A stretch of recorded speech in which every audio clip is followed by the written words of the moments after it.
కినాలు వచ్చి నిండుతుండే ఇంతకుముందు అది నిజాం సాగర్ నీళ్ళు. ఇప్పుడు ఎత్తిపోతల పథకం నీళ్ళు డైరెక్ట్ వస్తలేవు, తూములు పెట్టిళ్ళు. వీధికి ఒక కుంట నిండితే నీళ్ళు వస్తాయి, లేకుంటలేదు. చెరువు కింద మొత్తం బోల్రా పార్కమే, 3 ట్రాన్స్ఫారాల కానీ మోటార్లు ఉన్నాయి చెరువు కింద. ఈ సెలరా నీళ్ళు అది రాకనే బోల్ వేసుకొని పండించుకుంటుంది. ఎలుపులు పోయే తోవ దాకా నీళ్ళు పోతుండే, ఇప్పుడు నీళ్ళు తూమిడి చెట్లకనే వీక్తున్నాయి. ఈ మొత్తం గుంజుకపోతున్నాయి నీళ్ళు, సరిగా నిండుతలేదు చెరువు.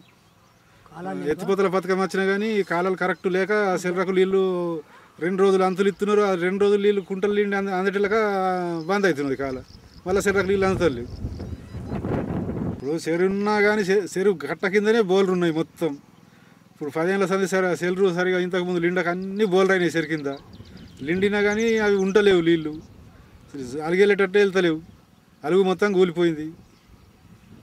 మొత్తం బోర్లు అంటే చెరు కింద ఒక 70-80 పంపులు ఉన్నాయి చెరు కిందనే.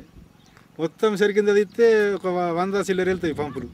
మొత్తం పంపులకే వాడుతున్నాయి చెరు కింద. కినాలు సాఫ్ లేదు, తోటకు నీళ్ళు రాదందుకు. అలగం లేదు, బగ్గ అంతా గూడుకపోయింది. తూటుకూర బీటుకూర అంతా గూడిపోయింది చెరువు, ఉన్న నీళ్ళు ఆగుతలేవు.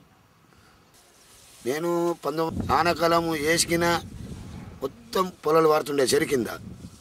ఇప్పుడు కోపిల కత్తున్నాయి, ఆనకాలం పడతలేవు, ఎండాకాలం పడతలేవు, రిగ్గులు కూడా ఎత్తిపోతున్నాయి.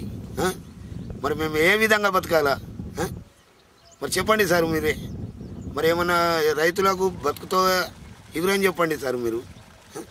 చెరు నింపినా కానీ మేము బతుకుతూ ఉంటుంది. కినాలు కూడా అత్తలేదు ఇప్పుడు. చెర్ర గొడ్డుకు కూడా నీళ్ళు కావాలా. మళ్ళీ కాలాలు కూడా ఒక్కటి కూడా సాపు లేవు, డైరెక్ట్ ఇడితే చెల్లకి వచ్చేటట్టు. ఆ కాలాలు కూడా మొత్తం అచ్చకట్టుకున్నారు. మరి ఆ కాలాలు కూడా సాపు చేయండి. మరి మా బతుకుతామేంది? చెర్రకు నీళ్ళు అందుడికి ఆడ కాలాలు చచ్చిపోతున్నాయి. అన్ని పొలాలు వారుకుంటూ వస్తున్నాయి, తోటలు వారుకుంటూ వస్తున్నాయి. 2 వద్దుల అందుడికి కాలాలు చచ్చిపోతున్నది. మరి మా చెర నిండుతలేదు. మరి మేము ఏ విధంగా బతకాలా? నా పేరైతే నాకు ఆనకాలం కొడుతుంటిమి, ఎండాకాలం కొడుతుంటిమి. మేమందరం ఈత నేర్చింది కూడా చిల్లరనే. మరి ఇప్పుడైతే కనీసం మోకల మొంటి కూడా నీళ్ళు లేవు. పిల్లగాళ్ళు ఈత ఏడ నేరలా మరి బతుకు పిల్లగాళ్ళు ఉన్నారు. మరి వాళ్ళు ఏడన్నా ఒక బావి మందలు పడ్డారు అనుకో, ఈత రాదు, ఏం రాదు.